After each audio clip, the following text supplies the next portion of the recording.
We had a wonderful childhood. I think it was a charmed life. I never ever remember my mom and my dad forget about slapping us, never even a shout or a angry word. We grew up in love, and I think that is why I believe that love is the most important thing in life, and I've taught all my children through love, never through fear. We were three sisters, and we were going to a girls' school throughout our lives. So we never had any contact with boys, and we were brought up in a very conservative house, conservative family. Therefore, there was no interaction with the neighbors' boys or anything of the kind. It was just an understood rule in the house. And yet, I was always very keen to get married, to find a life partner who would share everything with me. So when I was of marriageable age, my parents started to show me to different boys. One day, my mother met my friend's mother in the Agyari, and she said that she knew of a person who was a very good boy. If at all we were interested, I would be able to, to see him. They were very happy. I was also happy because I had seen some people and we had rejected them. So I went with my mummy and daddy in my beautiful dad's friend, Noshir uncle, Nino's daddy, his car. His car was like our car. His phone was like ours, because we never had a phone, we never had a car. But they were like family to us. So we went in the car. It was a Plymouth, my mummy, daddy and myself. And I did not want to meet in any of our colonies, neither mine nor his. Because once you meet in the colony, people will look and get you married off even before you've met. So we said we'll meet at Worli Seaface. Daddy came along with his father, mother and his sister. They sat down, we all sat down on the parapet, and I had decided that I would not make the first move at all. This is something inborn in us, that the man has to make the first move. It's not ladylike for the lady to make the first move. So when we were seated, he called me like that. So I went and sat next to him. And then we just had an ordinary conversation. And I made it clear that if at all we were going to meet again, I would want to meet and interact with the person for at least a month before I ever decided the future. So after that first initial meeting, which was quite pleasant, both of us went home and both of us decided it would be good to meet each other again. So a date was fixed, and we said we will meet at Maratha Mandir, because that was quite close to both our houses. One thing I never wanted to do was to show that I was a typical Indian and went without keeping any track of time. So I went in the bus and I miscalculated, so I went almost half an hour before the time. Then I felt very bad. I said, my God, he will think I am so eager to meet him. So I kept walking on the street up and down to waste some time and looking around thinking that everybody knew what I was doing. Finally, I reached Maratha Mandir and I was waiting. And I was hoping, I said, will I be able to recognize him? I've only seen him once. What will I do if I don't recognize him? How will I find him? In a minute or two, I felt a tap on my shoulder. And there he was. So he said, where shall we go? I said, where shall we go? Where shall we go? Now the easiest thing was the first place where we had been. So once again, we went to Worli Seaface. When we went over there, he took out his pure white handkerchief and he spread it for me to sit on. I was so impressed. I never knew that chivalry was still there in men. So I was very happy. I nicely sat, and once I sat and once I started talking, is there ever an ending to my talk? So I talked to him about my life. I talked to him about my first breakup that I had. I wanted to be very frank and open, and I told him that one thing I could not bear was lies. Honesty had to be was very, very important in my life and in the life of all those around me. So he teased me. He says, "Will you scold me?" I said, "No, no." Anyway, after having talked, we went home again, and we thought we will meet again. As I had said, at least for a month I would like to meet before making any decision. Like that, we met a couple of times, and once I was not well, so I didn't want him to come because I said, "I don't want you to get the germs," but he came, and he brought apples for me. By the way, I never liked apples, but I quietly ate it. One thing I did not want to happen was I did not want him to come to my gate. So every time we met somewhere, I would drop him some distance away, because at our gate always there would be a group of boys hanging around, and I did not want them to see my boyfriend. So he understood very well, and one day very cleverly he found out, and he purposely didn't go that way, and he came near the gate, and those boys were hanging around. He gave me a hug and said, "Bye bye, sweetie." I could have died over there.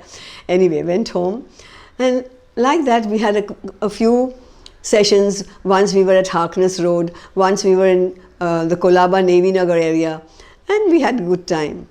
Finally, we both agreed that our relationship could go further, and I told him, "I want you to meet my principal, Miss Shelton." So he said, "Okay," and I took him.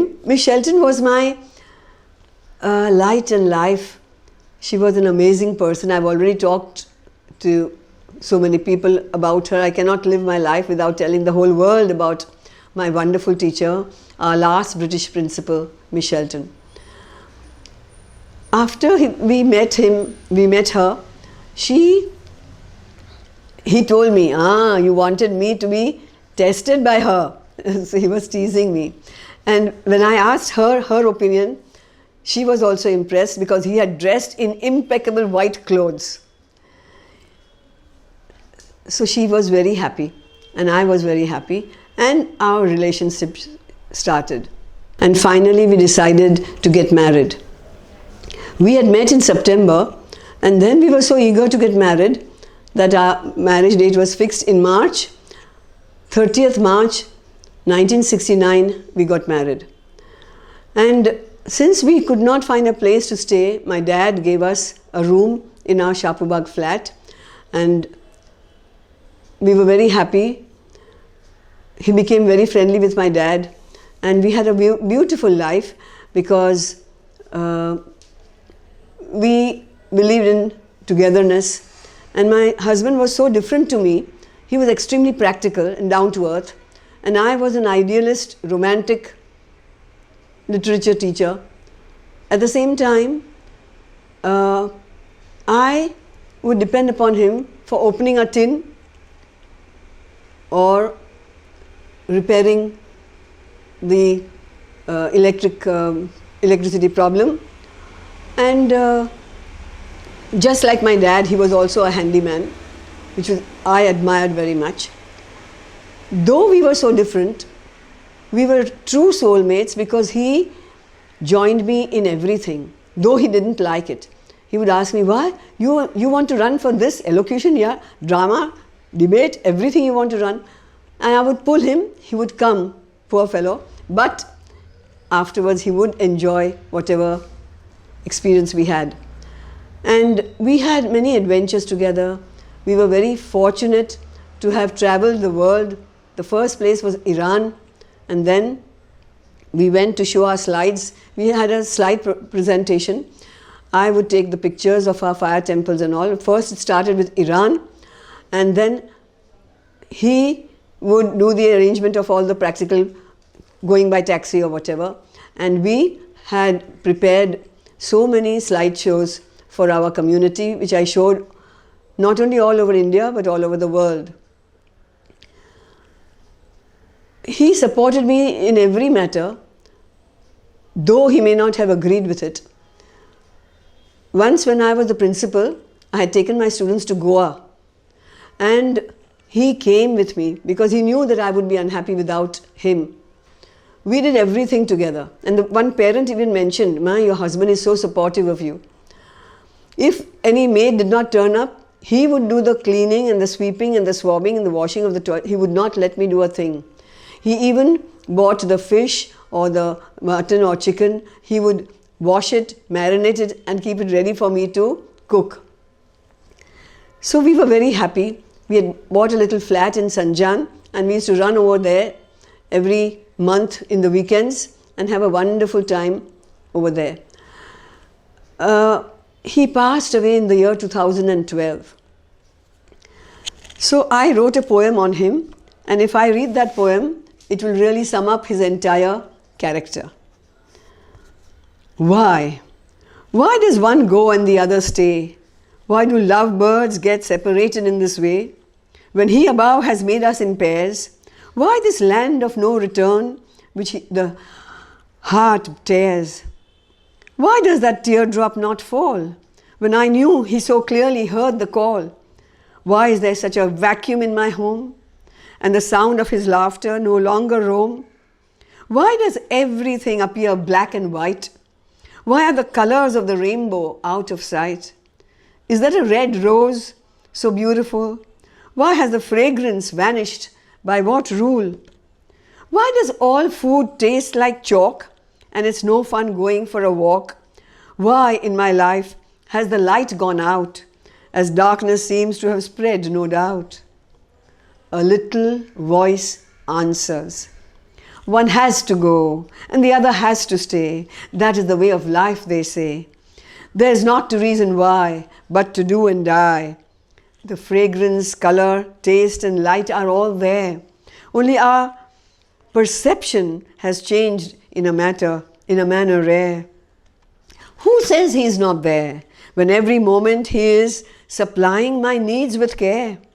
As I was desperately thinking about my yoga teacher for my creaking joints, her phone appeared. Who will take me to the dentist? I am without my hubby. Up springs my student, Farzeen, a great buddy.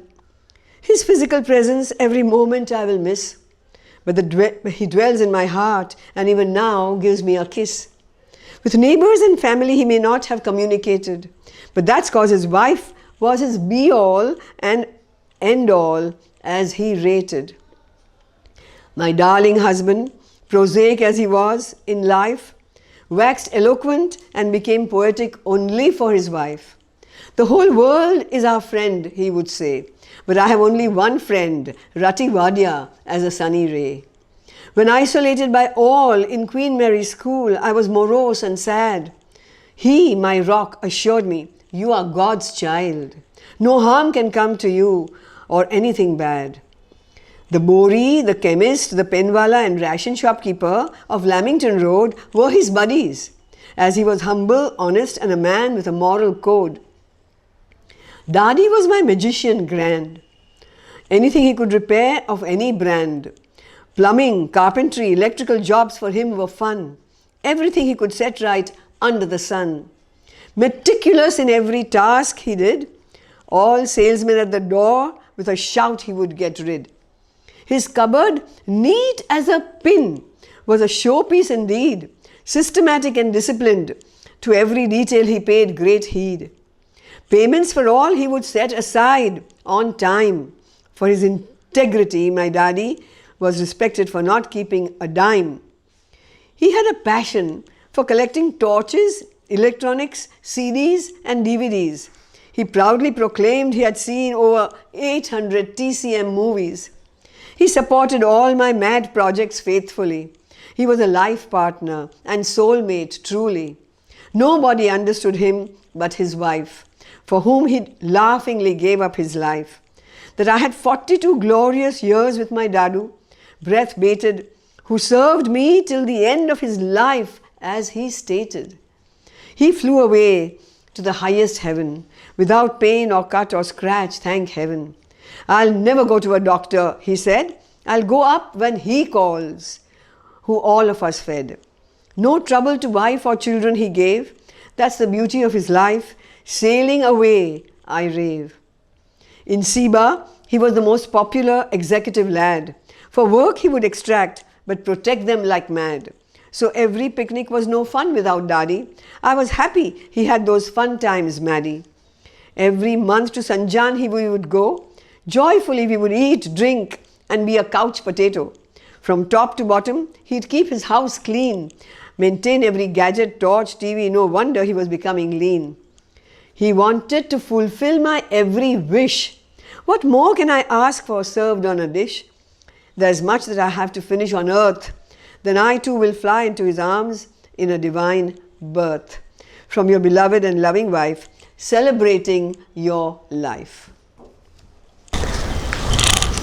I will show you my handsome, darling daddy. Daddy. Everyone asks me, are you talking about your daddy or are you talking about your daddy? They were two wonderful men in my life, and then came my son. He was the third wonderful man in my life. My daddy was so loving and so good-hearted. He only cared for me and nobody else in the world.